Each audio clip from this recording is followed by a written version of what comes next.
Wow, ang sarap. Ginataang tulingan mga kaibigan na may talong. Wow, ang sarap talaga niyan mga kaibigan.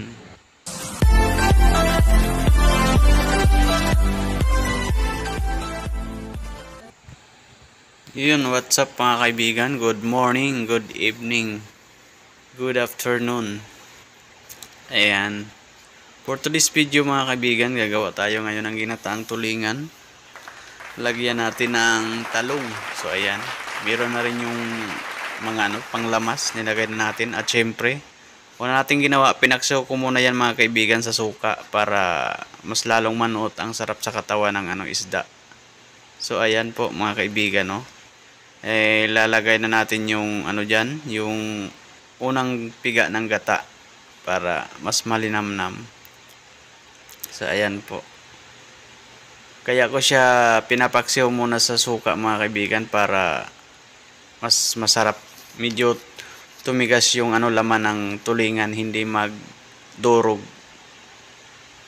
So ayan po, yung pangalawang piga nilagay ko na uli para yan na yung magsilbing pangluto sa tulingan na lumambot.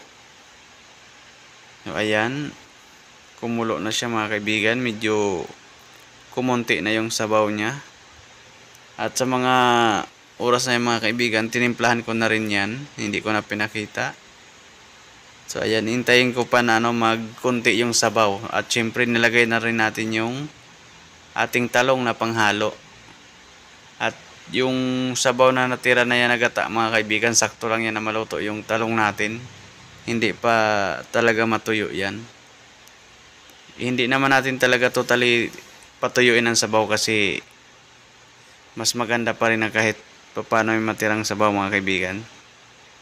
So ayan po, kung nakikita nyo mga kaibigan, meron pa siyang sabaw na konti pero sakto na po yan mga kaibigan.